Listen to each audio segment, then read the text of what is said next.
সকাল সকাল একটা জমজমাট আড্ডা আজকাল তো ভাবাই যায় না। কোথাও যেতে হলে এখন রীতিমতন অ্যাপয়েন্টমেন্ট নিয়ে যেতে হয়। শুধু তাই নয়, গলা শুনে একটু বুঝেও নিতে হয় সে তোমাকে ওয়েলকাম করতে চাইছে কি চাইছে না। তাই হঠাৎ করে যখন বেল বাজলো, ক্যামেরা দিয়ে সুব্রত, বুবুন আর শঙ্করকে দেখেও চিনতে পারছিল না। আমি তখন সবে ঘুম থেকে উঠেছি, নাইটি পরে ঘুরে বেড়াচ্ছি, ব্রাশও করিনি, but I was so happy to C them. আমি সবে ঘুম থেকে উঠেছি আর বুবুন এর মধ্যে মন্দির ঘুরে শঙ্করের সাথে নিউ টাউনে গিয়ে ওদের আন্ডার কনস্ট্রাকশন বাড়িটাও দেখে এসেছে। সত্যি সত্যি সকালটা ওঠা গেলে কতটা সময় হাতে থাকে। আমি আর সুব্রত সবে ব্ল্যাক কফি নিয়ে বসেছিলাম। সুব্রত গিয়ে তাড়াতাড়ি করে ওদের জন্য দুটো কফি বানিয়ে আনলো। আর আমার ফ্রিজে ছিল গতকালের এক্সট্রা সিঙ্গারাগুলো 10-15 মিনিটের জন্য এয়ার ফ্রায়ারে দিয়ে দিলাম। ব্যাস, সকাল সকাল একদম ফ্রেশ সিঙ্গারা কফির সঙ্গে রেডি। বাড়িতে এয়ার ফ্রায়ার থাকলে ভুলেও কিন্তু পুরনো সিঙ্গারা মাইক্রোওয়েভ করবে না। সিঙ্গারা হোক, প্যাটি, পাফ, চপ সব কিছু এয়ার ফ্রায়ারে দিয়ে দেবে। একদম ফ্লাফি, ক্রিস্পি, ফ্রেশ হয়ে বেরিয়ে আসবে। তাই বলে খুব বেশি পুরনো জিনিস আবার খেতে যেও না। এই মুহূর্তে চলছে এই তিনজনের ফেভারিট টপিক অফ ডিসকাশন, আর সেটা হলো মাছ। বুবুন হচ্ছে পুরো মেছো। শোনো, বুবুনের সঙ্গে তোমার বাজার করে দারুণ মজা হতো। সে লাভ স্পেশ নিচে শঙ্কর মাছ আনে, তারপরে ও আবার নিচে থেকে মাছ নেয়।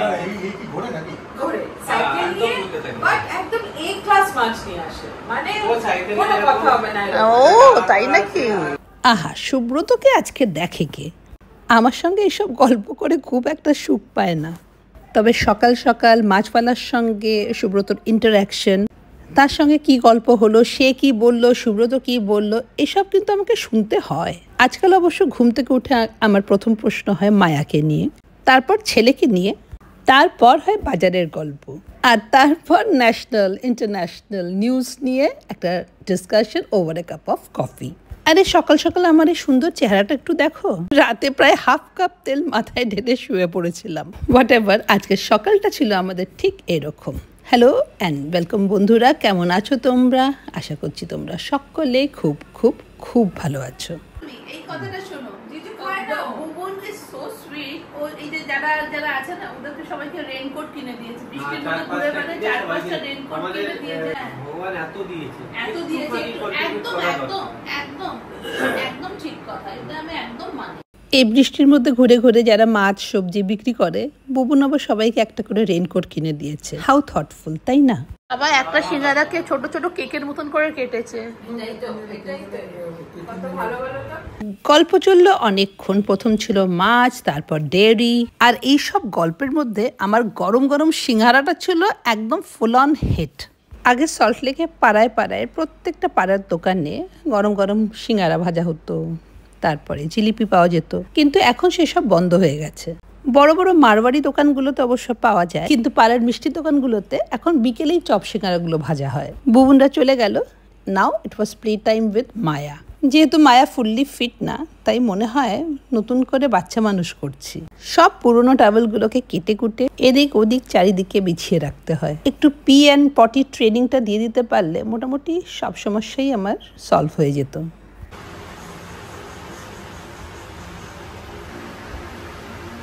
দাও না, একটা গুড প্রোফাইল দাও না। এখন 4:30 বাজে। ওই দেখো সুব্রত নিয়ে যাচ্ছে মায়াকে হসপিটালে ফর লেজার। আর সেই ফাঁকে আমি একটু রেডি হয়ে বেরিয়ে যাচ্ছি ওয়েস্ট সাইডে। ওয়েস্ট সাইডের সেল কিন্তু শুরু হয়ে গেছে, গতকাল থেকে শুরু হয়েছে। বুবুন কিন্তু অলরেডি ঘুরে এসেছে। আর এইসব সেল টেলে সুব্রত একদমই যেতে চায় না। আমার শপিং পার্টনার হচ্ছে জয়। ও কিন্তু একটুও বিরক্ত হয় না, নিজের মতন ঘুরে বেড়ায়, ট্রায়াল দেয়, তারপর দেখা গেল কিছুই কিনলো না। উইন্ডো শপিং এর ব্যাপারে he is better than me. আমার উইন্ডো শপিং হয়ই না, গেলেই কিছু না কিছু কিনে নিয়ে ঠিক ফিরবো, দরকার হোক না হোক। আর এই দেখো এতক্ষণ কি বকবক করছি বলতো? বলছিলাম আমার এই জামাটার কথা। এটা পন্ডিচেরিতে যখন আমরা বন্ধুরা বেড়াতে গিয়েছিলাম তখন অরোভেল থেকে কিনেছিলাম। যা অদ্ভুত এটার শেপ না, কি বলবো, বাট সামহাও এই ঢিলে ঢালা জামাগুলো পরতে কিন্তু আমার বেশ ভালো লাগে। দাঁড়াও দেখাচ্ছি। দেখো, এটা কোনো না আছে শেপ না সাইজ, এই একটা ঢোলা জিনিস। এগুলো মনে হয় বিচে পড়ে ঘুরে বেড়ায় নাকি আমি জানি না, বাট আমার তো খুব মজা লাগে। একটা সিলভার অ্যাঙ্কলেট পরেছি, সেটাই তোমাদের দেখাচ্ছি। এটাও আমি কোয়ার্কস্মিথ থেকেই নিয়েছি। It's a swan. এটা পায়ে পড়তে খুবই সুবিধা বলেই আমার পরা হচ্ছে, না হলে অ্যাঙ্কলেটগুলো আমার পরেই থাকে। ফ্যাব ইন্ডিয়া চটিটার সঙ্গে অ্যাঙ্কলেটটা বেশ ভালোই লাগছে বলো। এসে গেছে গাড়ি। বাবা মেরেই খেলবি মনে হচ্ছে। মিঠুকে বলেছি এদের। এর মধ্যে হচ্ছে ডগিদের খাবার দাবার। বাবা মানি স্কোয়ারে ঢুকে অনেকদিন পর এরকম ভিড় দেখলাম। যে পার্কিংটায় আমরা রাখি জেনারেলি সেটা তো ফুলই ছিল, এটা অন্য পার্কিংটা, প্রত্যেকটা ফ্লোর বলছে full. But then we suddenly got lucky. এত ভিড় কিসের জন্য হতে পারে? বেরাবেন? বাস ঠিক আছে, পেয়ে গেছে লাকি লাকি। দেখো সব ফুল, রাউন্ড 1 2 3 4।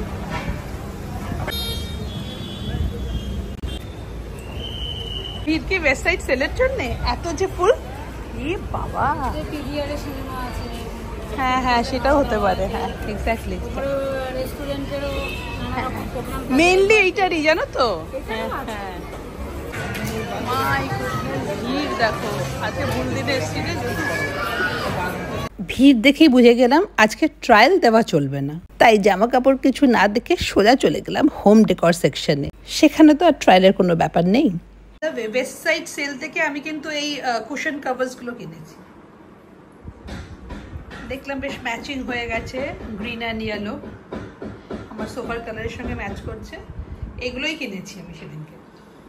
তুমি খাটে উঠে বসে আছো? কখন উঠলে? ফ্যান তো চলছে না এখানে, তুমি বাইরে বসছো না কেন আজকে বাবু? আছো ও নিচে নামো। আচ্ছা ঠিক আছে, নামো। এই তো গুড গার্ল। আয় কি হয়েছে? বাইরে যাচ্ছিস না কেন? কি হয়েছে? আসো মা, আসো। ওলে বাবলি, কি হচ্ছে? স্লিপ খাচ্ছো? কি হয়েছে পায়ে? মা পায়ে কি হয়েছে? কি হচ্ছে মা? দাঁড়াও মা, বিকেল হলেই মায়া বুঝে যায় এবারও একটা ট্রিট পাবে। আমি উপরে উঠলেই ও আমার হাতের দিকে তাকিয়ে থাকে। দেখো কেমন চেটে খাচ্ছে, আর দেখো কেমন মনের আনন্দে আমার কোলে ঘুমোচ্ছে। This is next day morning বন্ধুরা। আর আজকে সকাল সকাল হাতে ক্যামেরা তুলে নিয়েছি। এক্ষুনি জানতে পারলাম রান্নার লোক আজকেও আসছে না। রান্নার লোক না আসলে সুব্রত মোস্টলি আমাকে রান্নাঘরে ঢুকায়। আজকে আমি বলেছি তুমি ঢুকবে। সুব্রত একটা জিনিস খুব ভালো বানায়, সুব্রতর মা মানে আমার শাশুড়ি মা বানাতেন, খুব ভালো লাগে। অনেক দিন সুব্রত বানাইনি ডিম পরোটা। আমি বলেছি আজকে তুমি ডিম পরোটা বানাও, তার সঙ্গে যা যা লাগবে আমি বানাবো। সুব্রত রেডি, এক কথায় রেডি। হ্যাঁ চলো সব রেডি করো, আমি আসছি রান্না করে। চলো সুব্রতকে দেখাই কি রান্না করছে আজকে সুব্রত ইন দ্য কিচেন। যে আমাদের শেফের জন্য সব রেডি করে রাখা হয়েছে। এটা আটা দিয়ে করেছি, আমাদের আবার ময়দা নিয়ে প্রবলেম আছে, ময়দা কেউ খেতে চায় না। বেসিক্যালি এটা ময়দা দিয়েই করার কথা, যেরকম মোগলাই করে সেরকম। পেঁয়াজ কুচিয়ে রাখা আছে, আর তার সঙ্গে আদা আর কাঁচা লঙ্কা কুচিয়ে রাখা আছে। আর এই যে সুব্রত বের করছে ডিম। অন্য সময় আমি কুক আর সুব্রত ক্যামেরাম্যান, আজকে আমি ক্যামেরাম্যান। রোল রিভার্সাল, আমার কিন্তু বেশ মজাই লাগছে। ভাবলাম সুব্রত এক একটা স্টেপ করবে, আমি একটা রানিং কমেন্ট্রি দেব, কিন্তু সেটা আর হলো না। ছাদে ওয়েল্ডিং এর কাজ চলছে আর আমাদের কান নিচে থেকে ঝালাপালা হয়ে যাচ্ছে। শেফের ফ্রাইং প্যান রেডি। ও মা, শেফ আবার উল্টে আমাকেই জিজ্ঞেস করছে কতটা কি দিতে হবে দেখে নাও। অনেকদিন আউট অফ প্র্যাকটিস তো। পেঁয়াজটা মনে হচ্ছে অনেকটাই বেশি, আর এদিকে আদা আর লঙ্কাটা মনে হচ্ছে একটু কমই হয়ে গেছে। পুরোটাই দিয়ে দাও, আদা তো দিয়েই দাও। হ্যাঁ দিয়ে দাও। এই জায়গায় হাফ দিয়ে দাও, তারপর অনেকটা ছোট ছোট করে কাটা তো মনে হচ্ছে অনেক। I'm thoroughly enjoying it, being behind the camera. ক্যামেরার পিছনে আমার দারুণ মজা হচ্ছে। এমন আওয়াজ হচ্ছে না উপরে। কি শেফ? চলো কাজ করো শেফ। No bias. এই রেসিপিটা নিয়ে কিছু বলবে, মায়ের কথা? This is your mother's recipe না? হ্যাঁ, মাদার্স রেসিপি। আমাদের বাড়িতে এটা ডিম পরোটাই বলতো। ডিম পরোটা, হ্যাঁ আমিও ডিম পরোটা বলেই জানি। ডিম paratha is like another version of Mughlai paratha. ময়দা দিয়ে করতে হবে, এর মধ্যে চিকেন টিকেন ওইসব দিয়ে দিলে মোগলাই পরোটা হয়ে যাবে। আমরা ওগুলো কিছু দিতাম না, শুধু ডিম দিয়ে করতে, সঙ্গে একটা বেশ আলুর তরকারি করা হতো, যেরকম মোগলাইয়ের সঙ্গে আলুর তরকারি করা হয় ওরকম। তুমি অনেকদিন বানাওনি।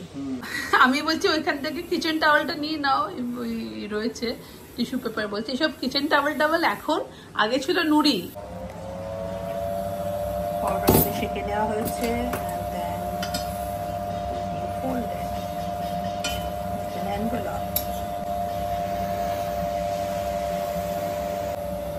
শুদ্ধ দেশি ঘি, বীরভূমের ঘি। ঘিটা কিন্তু ভালো। যতটা সোজা লাগছে ততটা কিন্তু সোজা না, ফোল্ড করাটা কিন্তু বেশ ডিফিকাল্ট। এগ রোল করতে কিন্তু অসুবিধা হয় না, কারণ ডিমটা আমরা তাওয়াতে দিয়ে তারপরে রুটিটা দিই, কিন্তু ডিমটা এখানে একটু লিকুইড অবস্থা থাকার সময় ফোল্ডটা করতে হবে, তাই ডিমটা একটু এদিক ওদিক বেরিয়েও যায়। সুন্দর গন্ধ বেরিয়েছে, কি বলবো। ও হোয়াট ইজ ল্যাকিং, বেশি কুক হয়ে গেলে আবার শক্ত শক্ত হয়ে যাবে। হ্যাঁ, ফোল্ড করা মুশকিল। কম ইয়েতে ফোল্ড করলে বেস্ট। এই যখন লিকুইড ফর্মেই থাকবে তখন ফোল্ড করে দিতে হবে। হ্যাঁ, আর যেটা কুক হবে সেটা ভেতরেই হবে। আমি একটু ওই ডিমটা টেস্ট করলাম। ও মাই গড, আদা আর কাঁচা লঙ্কা, টেস্টিং সো গুড। না, তোমার যে জিনিসটা তুমি করো, ঘি খুবই কম দাও। এটা দিয়ে দ্যাটস অল। আমি শেফকে ছেড়ে তাড়াতাড়ি করে একটা গরম গরম নিয়ে চলে এলাম। বাবা, ঠান্ডা হয়ে গেলে এত ভালো লাগবে না। আমি আর রাখতে পারলাম না।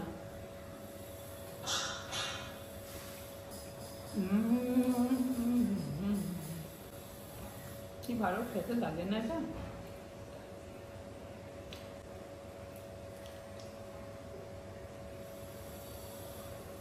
पहले पेट पूजा फिर काम दूजा। খেয়ে এসছি, এবার আবার ক্যামেরার পিছনে চলে এসছি আমি। Covering this whole historic event. কিন্তু খুব ভালো হয়েছিল জানো খেতে। তবে আমি অনেস্টলি বলবো, এর মধ্যে আর একটু বেশি কাঁচা লঙ্কা আর আদাটা ইজ ভেরি ইম্পর্টেন্ট। আদাটাই মেন মুখে পড়বে। আর তোমরা যারা, তোমাদের প্রবলেম নেই, প্লিজ মেক ইট উইথ ময়দা, ময়ম দিয়ে। ভীষণ ভালো খেতে হয়। এটাও দারুণ হয়েছিল। মন প্রাণ সব ভালো হয়ে গেল গো। দারুণ হয়েছিল না, হয়েছে মানে হয়েছিল for me, it is already in my পেট। পেটে ঢুকে গেছে, তাই জন্য হয়েছিল। তোমার জন্য হয়েছে, আমার জন্য হয়েছিল। বেশ টিডিয়াস জব কিন্তু এটাকে ফোল্ড করা। প্রচুর বেশি তেলের মধ্যে তো ভাজা না, অল্প ঘি দিয়ে ভাজছে, তাই জন্য একটু তো সময় লাগে একটা করতে। না না, সময় লাগে। লোকজন তোমার আমার বিয়ের প্রথম কিরকম আমাদের সংসার চলতো সেরকম গল্প শুনতে চায়। কিছু কিছু স্টোরিজ বলতে তো পারি আমরা, যেরকম এই রান্না বান্না নিয়ে। আমার শাশুড়ি মা use to be a great cook. আমি শুধু ভাবি, এখন যদি আমি ভিডিও করতাম, আমি দাঁড়িয়ে দাঁড়িয়ে শুধু দেখাতাম কি রান্না করছেন, আর আমার ভিডিও ভাইরাল হয়ে যেত। সুব্রতর বাড়িতে একটা খাওয়া দাওয়ার একটা বিশাল ব্যাপার ছিল। মানে কোনো রকম ফেস্টিভ্যাল হোক, মানে কিছু, মানে এন্টারটেইনমেন্ট মিনস খাওয়া দাওয়া। বাড়িতে বিশাল একটা আয়োজন হচ্ছে, বাবা ছেলে দুজনে মিলে চলে যাবে বাজারে। আর আমাদের বাড়ি ছিল ঠিক উল্টো। মানে আমাদের জাস্ট বাবার একটাই ছিল যে ফ্রেশ খাবে, মানে বাজার থেকে আসবে, রান্না হবে, রুটি ফুলকো ফুলকো টেবিলের উপরে পড়বে, কিন্তু অত কিছু না, একটা তরকারি, ডাল, মাছের ঝোল। আমাদের এই ছিল, এর থেকে বেশি কিছু ছিল না। শুধু উইকেন্ডসে উই ইউজড টু হ্যাভ, তখন রেগুলারলি মাটন হতো। আর সকালবেলায় আমাদের টিফিনটা হচ্ছিল লুচি, ঘুগনি, এইসবগুলো। সকাল থেকে সানডেতে না, আমরা we use to wait for the breakfast, তারপরে লাঞ্চে মাটন। কিন্তু সুব্রতদের বাড়িতে এভরিডে 12-14টা আইটেমের মেনু। বলো হ্যাঁ কি করে। আর আমি যেদিন প্রথমে ঢুকেছি ওখানে, ওই খাবার দেখে I started crying on the table. তোমার মনে আছে? আমাকে বলেছে এগুলো সব খেতে হবে অদিতি। আমি ওখানে ভ্যাবে করে কাঁদতে আরম্ভ করেছি। আমাকে না বাচ্চাদের সঙ্গে খেতে দিত ওখানে না। আগে বাচ্চাদের খেতে দিত, তারপরে সুব্রত আমার ননদেরা, তারপর লাস্টে মা খেত, কিন্তু খেতে খেতে 4টে 4:30 হয়ে যেত। হ্যাঁ, আর দাঁড়ো তোমাকে একটু ফোকাস নিন। তো খেতে খেতে 4টে 4:30 হয়ে যেত। আমার তো ওইসব ছিল না, আমার টাইমে তো আমাকে প্রথমে বাচ্চাদের সঙ্গে খেতে দিত, যে বাচ্চারা বসতো তার সঙ্গে আমি বসেছি। আমার মা বলেছিল বিয়ের আগে, ও রান্না বান্না কিন্তু কিচ্ছু পায় না, মানে ওদের কাছে কিছু পারে, she will know something at least. My goodness, সেটা গ্যাসও দেশলাইতে জ্বালাতে পারে না, এরকম মেয়েতে ঢুকেছে। They were really shocked. আমাদের একটা কালচার শক হয়েছিল, and vice versa. But then I learned. And he was the teacher. And একটা জিনিস বলতে হবে, always he always said ভীষণ ভালো খেতে হয়েছে, মানে আর কাঁচা পাকা চা একটা বানাচ্ছে whatever, but he used to say দারুণ হয়েছে, and he used to eat happily. আমার বন্ধু ঠিকই বলেছিল, this bugger is going to live happily in jail. তুমি জানো সুব্রতর একটা IAS friend who is no more এখন, he said that this bugger will be very happy in jail. Give him anything to eat and he'll eat happily. বাবা, উত্তরাখণ্ডে কি অবস্থা! ওহো, devastating. একদম devastating. এটাও তোমার ওই মাঝে মাঝে রান্নার লোক না আসলে আজকাল আমরা এনজয় করছি। রেগুলার রান অফ দ্য মিল খাওয়া দাওয়ার থেকে একটা ব্রেক হয়ে যায়। গতকাল বানানো চিকেন কষা, ফুলকপির তরকারি ফ্রিজে সব কিছুই আছে, সুব্রতর দরকার হলে খেয়ে নেবে, কিন্তু আমার আজকে ব্রাঞ্চ হয়েই গেল। This is more than enough for me. ব্লগটা তাহলে এখানেই শেষ করলাম, তোমাদের সঙ্গে দেখা হবে আবার একটা নতুন ব্লগে। Till then, bye bye and take care.